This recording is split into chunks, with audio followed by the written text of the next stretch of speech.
I think I don't want to take up too much time.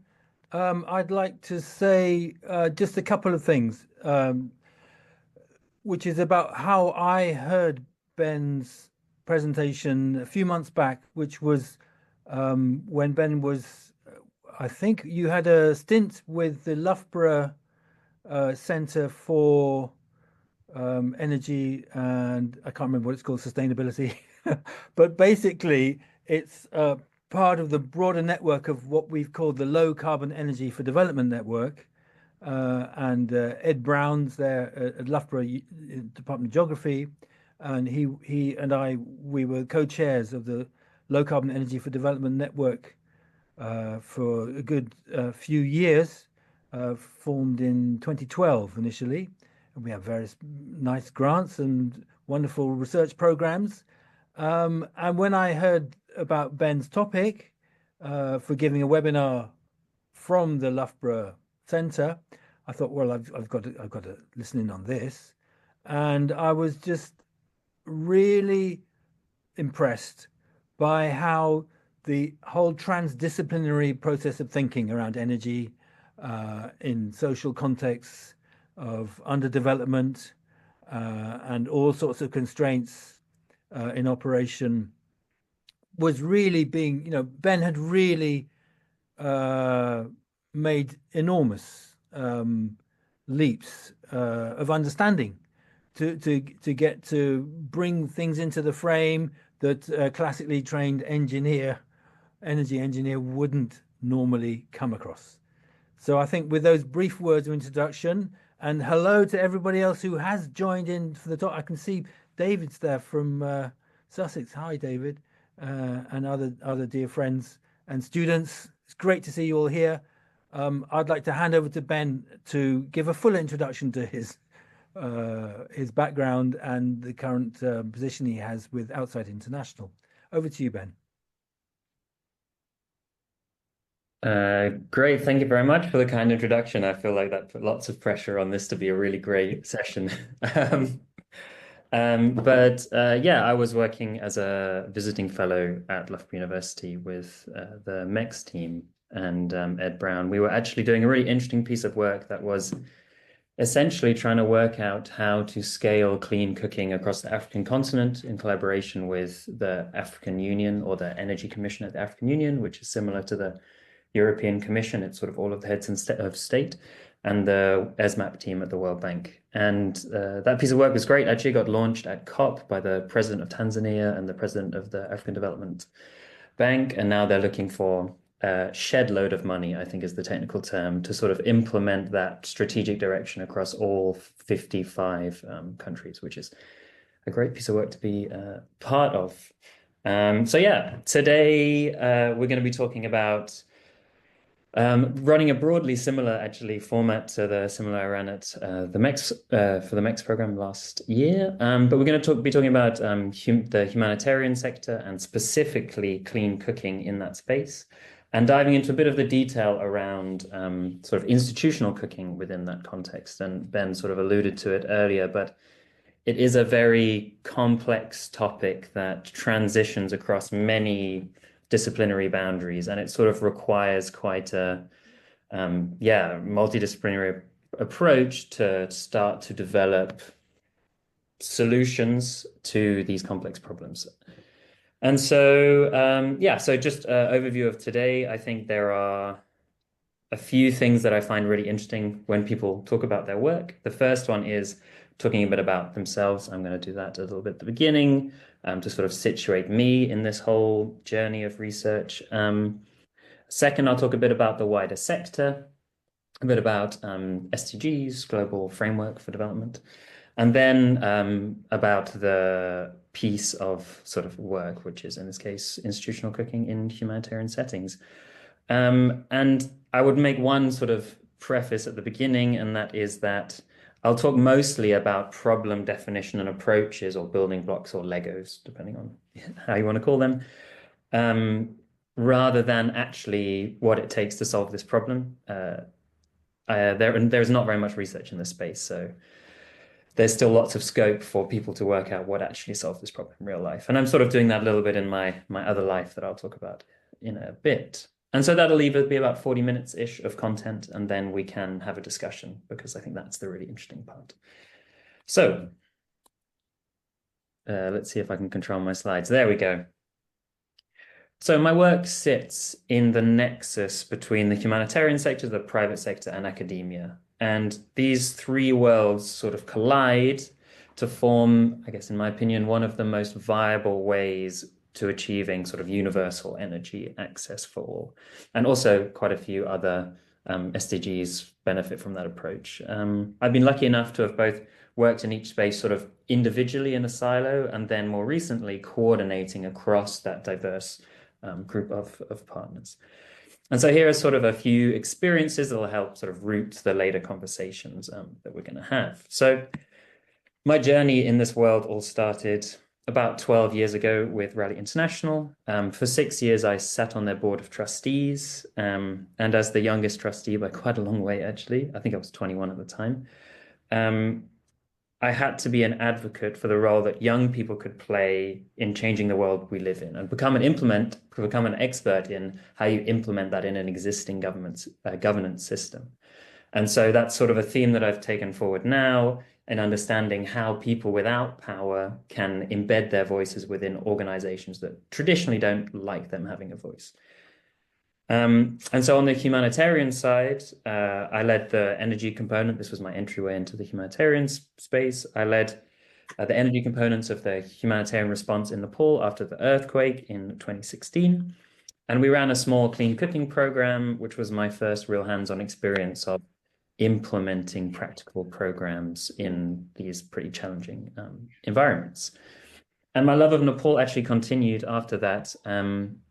And on the private sector side, again, thinking about this nexus, I actually started two of my own businesses. The first one, which is this one, called Bottle by Bottle, which was a social enterprise. So we're thinking about not only financial sustainability, but long-term impact and social sustainability.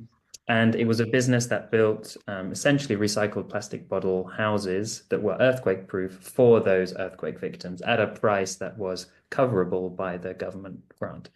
You can see the first house that we built there, and currently Architects Without Borders Nepal are building houses left, right, and center, which is great.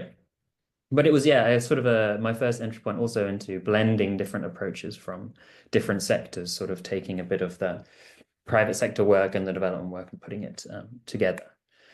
My second organization was a small development organization that looked to work with communities across sub-Saharan Africa to develop small businesses that would develop cash and much needed like stimulus for local microeconomic development. And so I would say this is 100% a failure on my end, financial failure on my end, but we worked across some incredible countries, ran some amazing projects. And in the 2.5 years I ran it, we worked in nearly 30 countries. So it was pretty great from the programmatic side of things. And so now we turn to academia, sort of bringing in this final side of the nexus. My journey with academic projects in the development space started in my final year MEng project. As Ben said, I was a classically trained engineer, which is amusing now looking back on it. And so we focused on improved cook stove that could cook at high altitude, off the grid, for large institutions. So we worked mainly with farmers and with actually religious centers for large religious gatherings. And that was really interesting because we, luckily enough, won some EPSRC funding. And in the year after my MEng, I spent in Nepal running that project. And we did about 4 years worth of monitoring visits through various things. This is one of our farmers, and this is another one of our schools. And after 4 years, people were still using these things sort of bi-weekly to cook on. So that was really a massive success for us. But unfortunately, as the academic world goes, there was no one to take this project on to sort of the next stage, which would have been manufacturing units. And so whilst they're approved on the list of Nepali institutional cook stoves for anyone to build, we actually didn't do anything more with it. Because I was running all these organizations, and I started a PhD as well because I thought I was not busy enough. But the PhD was really where I left engineering in a significant way. All of the previous projects and companies that I'd led had been primarily technologically led, whether it was, building houses, building clean cook stoves. They were all projects that take a primarily technological lens. But through those experiences, I was quickly realizing that it's not possible to focus on long-term adoption and sustained use goals with that primarily technological focus.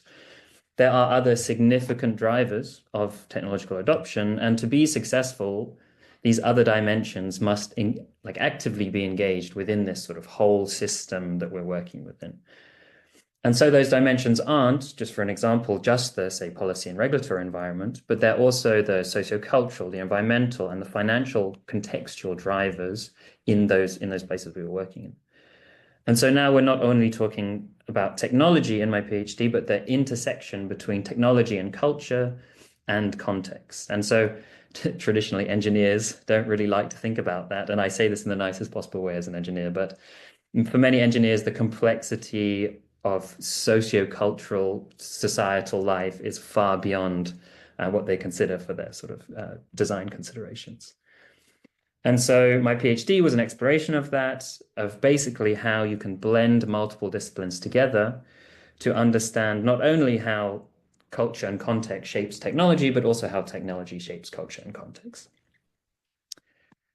And this led to what we call the technological implementation model for energy, or TIME for short. And it is essentially a formative and evaluative framework that enables people to understand what drives long-term technical adoption.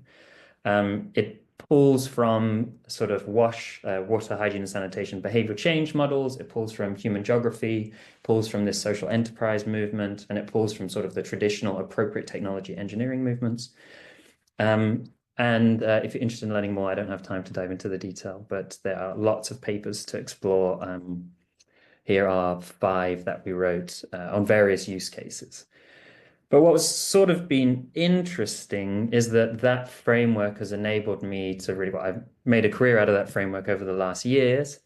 And so this is 3 other practitioner-led pieces of work that I've also used the sort of outputs of my PhD for.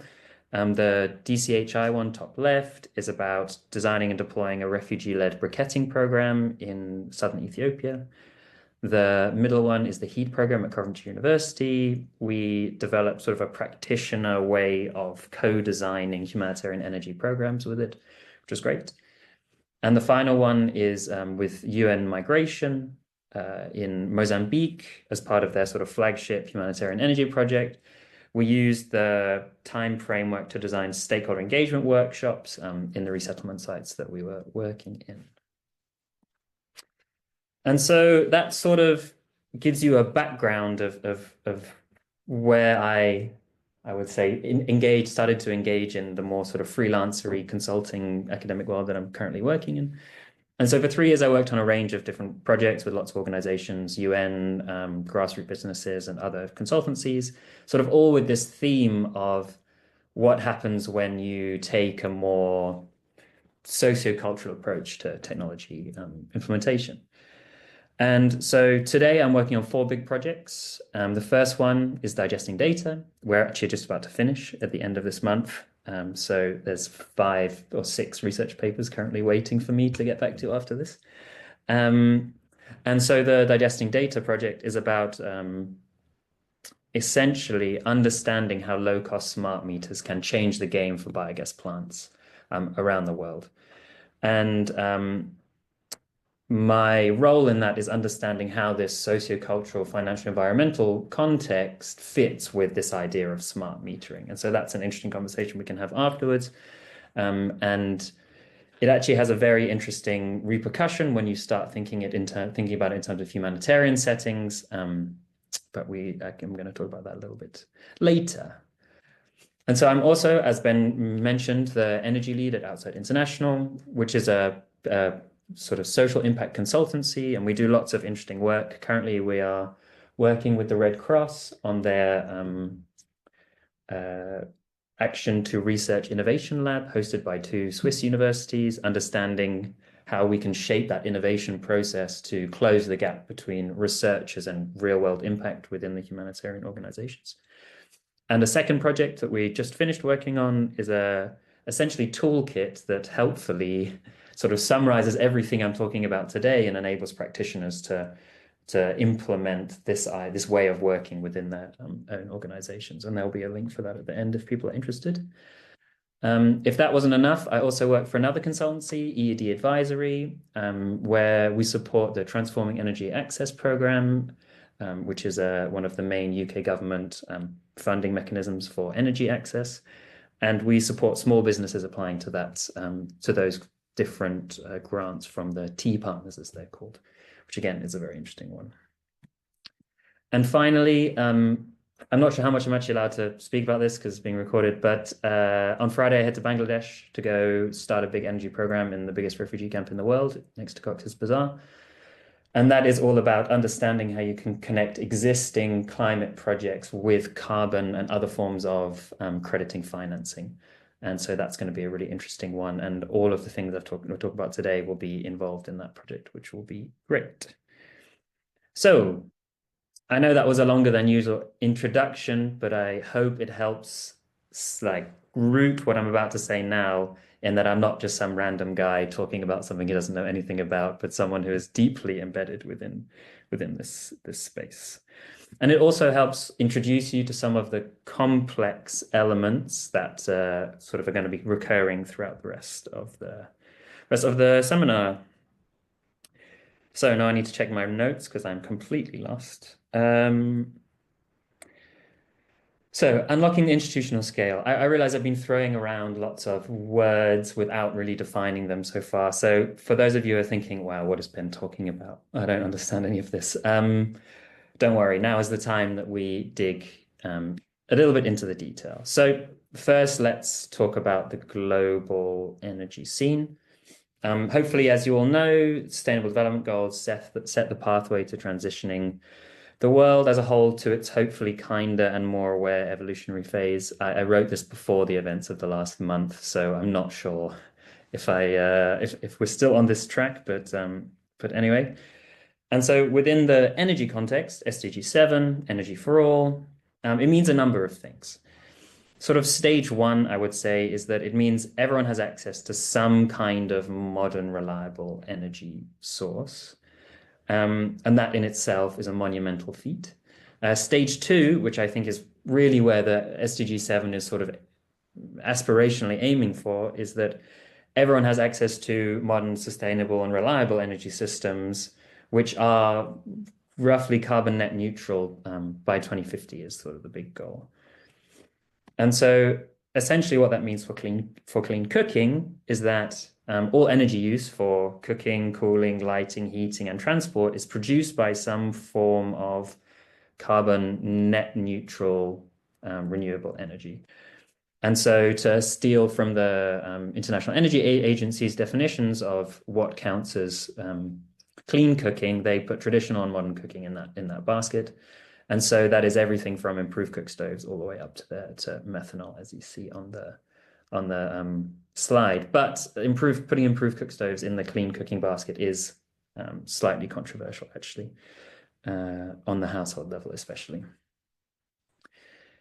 So this means that clean cooking is pretty high up on the list of priorities when it comes to universal energy access. But especially given 2.3 billion people cook on unhealthy and polluting fuels. And I don't mean cooking on electric hobs powered by fossil fuel electric generation. I mean 2.3 billion people cook on firewood and other types of biomass, which directly affects health, livelihoods, and disproportionately affects women and children. And so over the last 10 years, these numbers have actually decreased quite significantly. About 700 million people have gained access to healthier and cleaner forms of cooking, but most of that progress has actually been across Asia, and it's been fairly stagnant across sub-Saharan Africa. Even after COVID, actually, that number of people who don't have access increased. And in sub-Saharan Africa, I think it's about 3 in 5 people who use charcoal, wood, and dried animal dung for cooking. And so that has a significant negative impact, especially on people's health.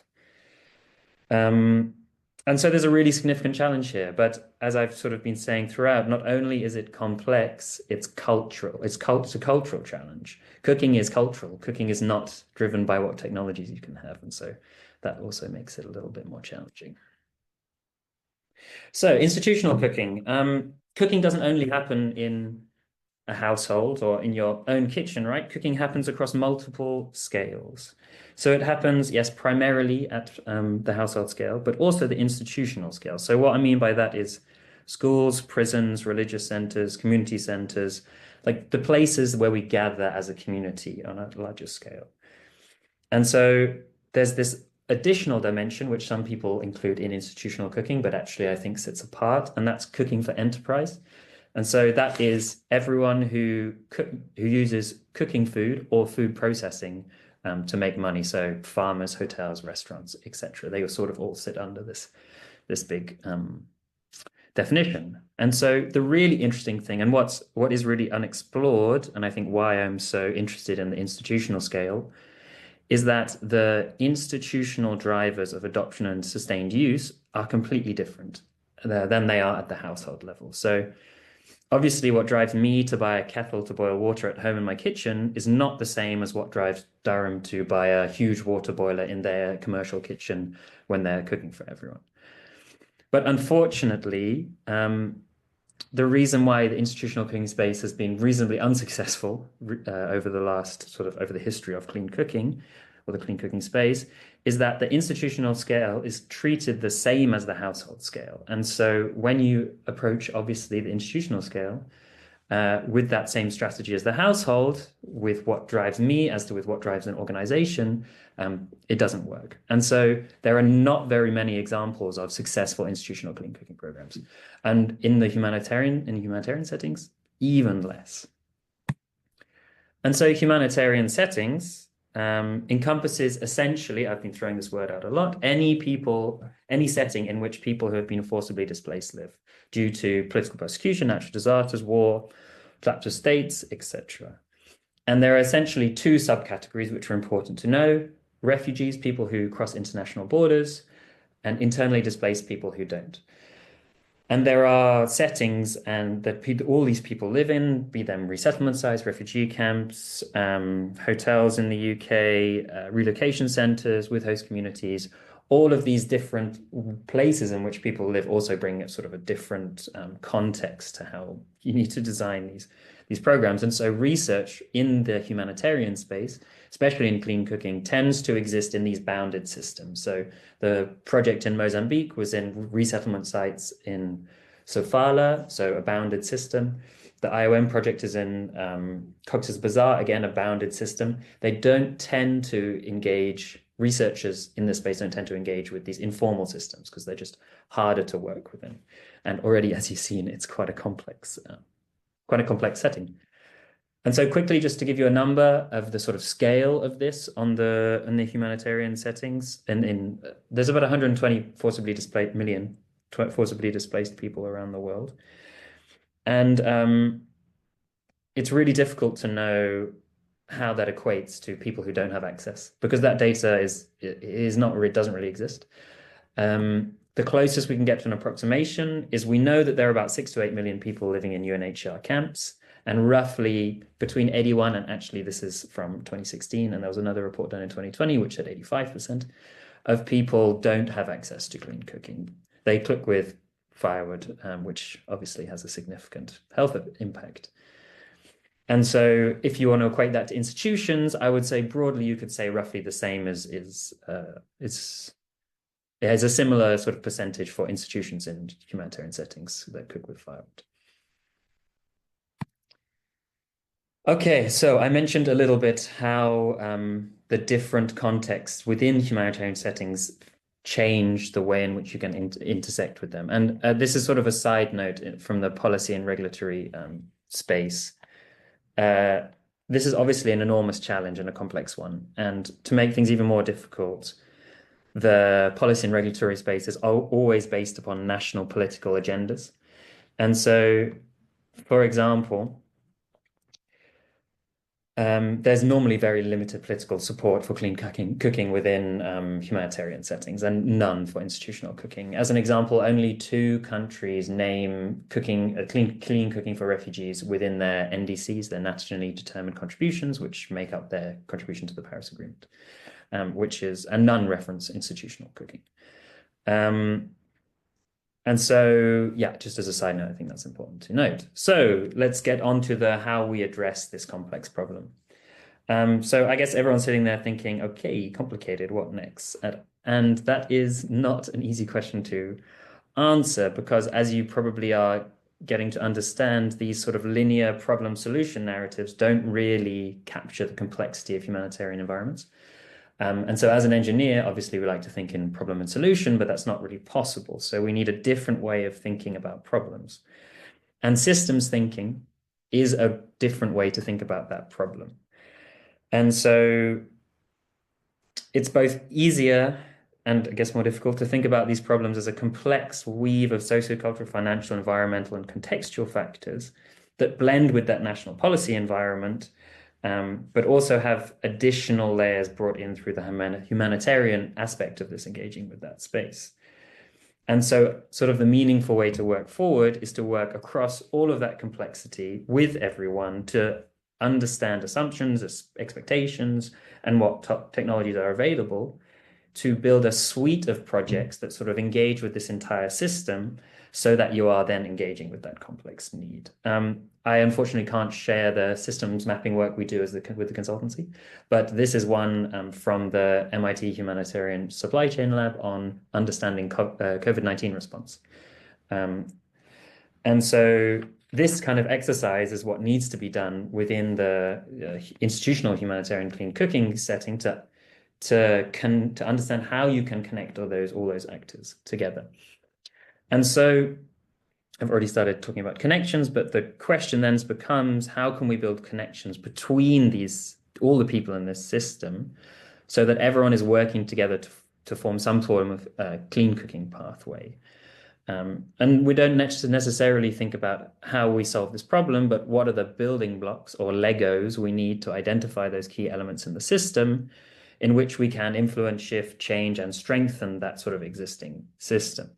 Hopefully I've communicated the nuance of the different approaches enough there, because I'm trying not to get too into the innovation theory and the theory of innovation ecosystems.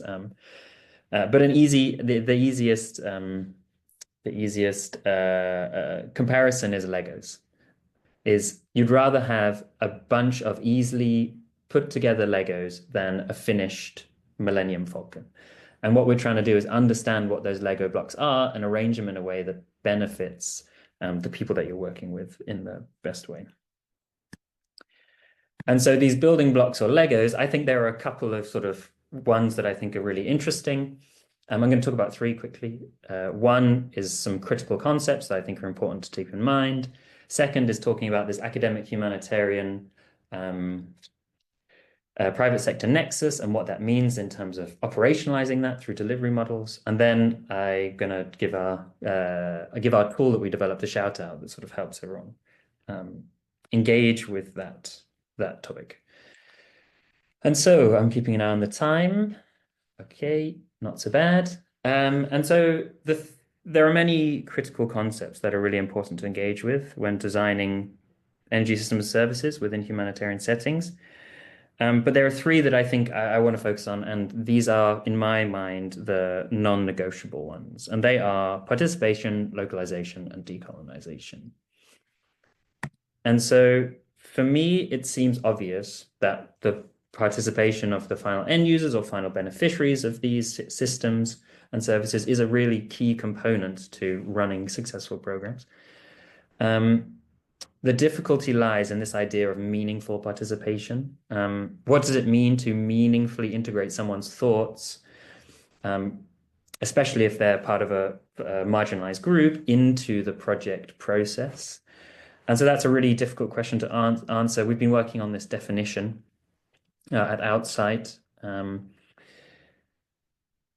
I think one thing to highlight in that definition is that meaningful participation for us and in the work that we do doesn't mean only understanding current needs. It's say some form of like cleaner modern cooking technology to satisfy the immediate need.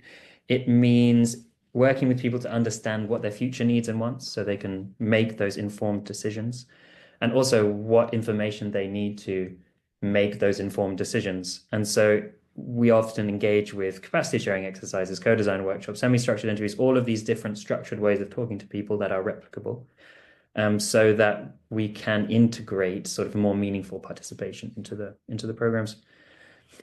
And participation also in a lot of places, because we're talking about this complex ecosystem approach, steps beyond just those final users or final beneficiaries, whatever the project calls them, but also engaging with those actors in that ecosystems so that all of those assumptions and expectations can be aligned, which is important because, as one of my colleagues says, everyone needs a pony. Everyone needs to benefit from the complex system, but those benefits don't need to be the same, but they need to be communicated. And so the humanitarian sector sort of has its own way to formalize meaningful participation within the global policy framework, and it's called localization. And localization was launched as a concept as part of the Grand Bargain in 2016, which was a rethinking of how the humanitarian sector operates. But localization was designed to, as it says in the quote, to address inequality in the system, such as the inadequate recognition given to local actors despite their frontline role in humanitarian responses. And so what that essentially means is money is spent not on the global humanitarian organizations, but through local partners. And so in recent years, unfortunately, it was about 6% of global humanitarian funds went to local partners, not 25%. So the initial commitment has not been successful. And I think the biggest reason for that is actually the lack of meaningful decolonization in our space, which brings us onto our final concept. And I was trying to think of a good analogy for this, and I came up with this, and that is that localization is sort of the plaster, whereas the legacy of imperialism and colonialism is the knife that creates the wound. And so you can't fix the problem by just using a plaster if you keep using the knife. And so you're probably thinking, oh, okay, we're just talking about institutional clean cooking and the humanitarian sector, and we're now talking about decolonization. Well, I mean, the reason why we're talking about decolonization is because it's an absolutely critical component of every element of humanitarian work. We need a sector that is more effective and efficient, and one that is driven by local organizations, not European or, as per the events of the last weeks, US foreign policy interests. And so lots needs to change to redefine that top-down power dynamic, especially to one that's led by forcibly displaced people, community, and businesses. And so we need to talk about all of those good social science things. We need to talk about positionality, unconscious bias, outside of status, and understand what everyone's role should really be, because now it's not clear. And the first step is obviously by reading some stuff. And so I would recommend you read the book on the right-hand side of the screen if you're really interested in this topic area. It's the only book to be written about decolonization and white saviorism in international development by exclusively Black and brown authors. Normally, there's a lot of European authors writing about decolonization, and I think this book is a great sort of counter to that. And so we move on to the delivery, the nexus and the delivery model. So the nexus should ring a bell at this point: humanitarian, private sector, academic. It offers sort of an interesting and new way of delivering humanitarian action, but it still isn't foolproof. I think there's still a lot of ethical issues. But essentially, the idea is when you combine data and evidence from academia, cash from the humanitarian sector, and a knowledge of local implementation context from that local private sector partner, it builds a pretty attractive way of responding to complex crises, because everyone has their own defined role, and everyone has their own defined role. And so the table actually on this screen is from the State of the Humanitarian Energy Sector report, which I would also recommend you reading if you have a moment, which outlines sort of the state of the art of the sector. It's a couple of years old now, but the humanitarian sector moves fast and slowly, and so it is still very, very relevant. And so the third building block, I would say, is a shameless piece of self-promotion. It's based upon the work that I did at Coventry University, and also it's funded by the Enaccess Foundation. And so the toolkit sort of guides people, both academics and practitioners, through this process. It directly addresses participation, localization, decolonization, but it also touches on quite a few other things. So, say, humanitarian principles and the ethics of being involved in the humanitarian space. It addresses partnership building. It addresses how policy affects effective programming and how to build scalable programs, a load of things. And so the idea is that it's sort of a go-to resource for people who are interested in this space. We have done three things which I think are important. We've created a big data library of resources. We've created an open source workshop package that enables humanitarian organizations to understand what it takes to do this process better.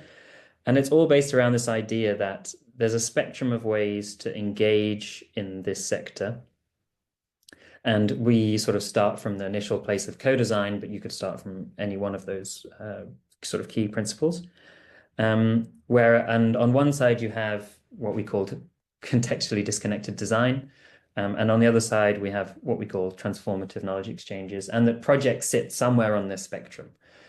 And by being able to benchmark projects on this spectrum, we're able to work with organizations to understand how they become more meaningful in their participation or improve their decolonization practices, or any of the other things, which is really a helpful and practical tool. So finally, we made it to the potential pathways part of this session. So hopefully you understand why I spent so much time on the methods and so little time on solutions. Because as we all know now, the solution is just one part of this complex ecosystem. And additionally, like everything that sort of comes after now, and this is and this is more my, let's say, potential pathways of what I think is possible rather than what is being done currently, because there's just so little focus on this area. So I've called it interesting possibilities rather than potential pathways. And we're going to look at 4 interesting possibilities. And so for institutional cooking in humanitarian settings, like I said before, what makes the institutional scale so interesting is that the drivers of adoption and sustained use are different to those at the household level. We can overcome much of the barriers around, say, purchasing power, operational maintenance, ownership buy-in, financial sustainability. We can overcome a lot of them with the institutional scale. And so the best sort of example of that is within the sort of improved cook stove sector as a solution to the institutional setting. So as I outlined, the majority of cooking within humanitarian settings is driven by firewood and charcoal. So it becomes difficult to overlook firewood and charcoal as a fuel source at the institutional setting. But the household scale has this clean cooking space, especially around improved cook stoves, has not been very successful. And there's 60 years of documented failed interventions because a lot of the barriers at the household scale are just too high for people to sustainably swap to some kind of improved cook stove. But the game changes within institutional settings. And so even UNHCR provides a lot of its camps with firewood, and as a short-term solution, whilst the humanitarian sector is catching up on decarbonizing the rest of its infrastructure, cooking with firewood at the institutional scale is a good way of providing lots of people with food and energy, but also tapping into this idea that cooking is a communal activity and that these communal spaces are really vital to people within these settings. And so the picture on the slide shows the institutional cook stoves that are being sold by a private sector partner in Kakuma refugee camp in northern Kenya. And there's already a viable business model for this. Kakuma refugee camp is one of the biggest refugee camps in the world. It's a town with a thriving economy. And so, there's a successful business case for all of those institutions. Remember, hotels, restaurants, community centers for cooking on with these stoves. So when you combine the firewood fuel with a reforestation program or some kind of other biodiversity strengthening program, it's not the worst short-term solution to the institutional challenge. And so next, LPG. So LPG has seen some attention within humanitarian settings, but I hear you thinking, is LPG a modern cooking solution? Well, yes and no. It's complicated. It depends who you talk to. For people cooking, it's a significantly cleaner method of food preparation, but as we all know, it does come from the ground. It is a non-renewable resource, typically.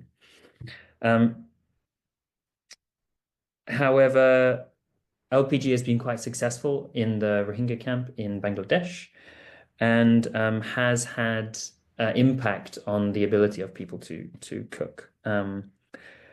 But whilst it's been applied at the household settings, it's yet to be fully explored at the institutional. I think there are a few challenges in this specific camp with distribution and the size. I would imagine the size of hobs, because in institutional settings, you need just bigger stuff, and sometimes that bigger stuff is just not available.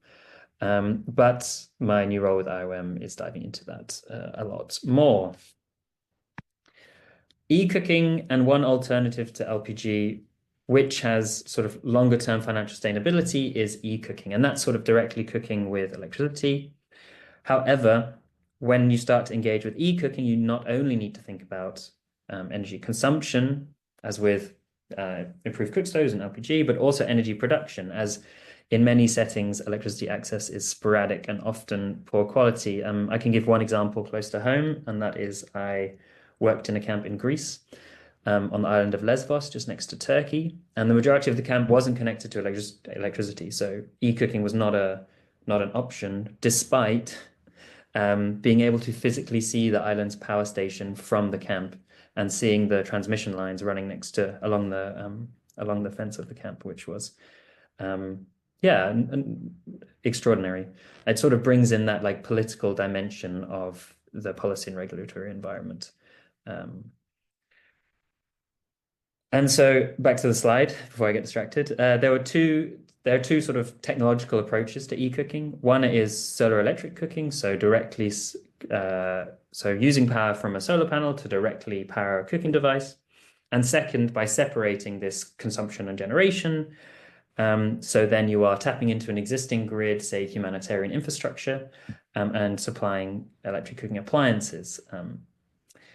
Humanitarian organizations tend to go for the appliance route because humanitarian institutions run by the UN and other organizations based within these camps tend to have more reliable supply of electricity, but that really isn't always the case and is sort of case-by-case basis. As a good example, Care International actually have a great community kitchens project that uses solar electric cookers, and it's part of our toolkit. If you want to check out it more, I don't think now we have much more time to talk in detail about that, but it's a great example of using e-cooking in humanitarian settings at the sort of institutional scale. And so finally, biogas. 27 minutes ago, I mentioned that I also work I'm a co-investigator on a big biogas project, and we have been giving some thought about what it means to implement biogas in humanitarian settings. We're currently working with UN Migration and NORCAP, Norwegian NGO, understanding what it means to run and optimize biogas units within humanitarian settings. We're specifically looking at Malakal refugee camp in South Sudan. But biogas in humanitarian settings is interesting because biodigesters tend to be used as a waste management approach rather than an energy generation approach.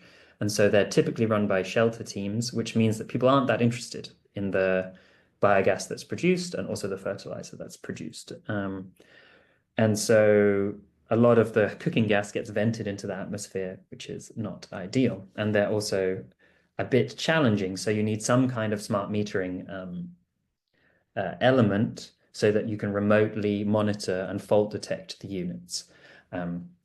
But from the delivery model side, once you have a smart meter, you can start to integrate carbon finance, bring down the capital expenditure of your unit or the operational expenditure, depending on what kind of financing you choose. And that makes biogas actually reasonably viable in humanitarian settings. We even have developed a business model that we're currently testing in Malawi based on the anchor client model of the solar sector, where you have one anchor client paying a subscription model, and then you can distribute extra gas and fertilizer in a way that makes you financially viable, which is interesting. So yeah, I think that's pretty much all of the content. I sort of raced through it a little bit. Thank you everyone for listening. Oh, I have some final thoughts. Apparently I put a final thought slide in here. So 3 thoughts and then the link to the toolbox. The first thought is the humanitarian system is complex, and so it requires a way of solving these complex challenges that recognizes that complexity. So that's why typically working on these projects, we take this like systems approach rather than the problem solution approach. It's really important, and this connects into that participation concept, that projects respond to real needs, not imagined ones, that they're connected both physically and informationally to the people that they're working with. And the final thing is that the institutional scale changes the clean cooking system. And so it's important to leverage those changes to explore new and different ways of working within these settings. And hopefully I've sort of outlined a few of them. So yeah, I think that is everything from me. Thank you very much. And I will open for questions.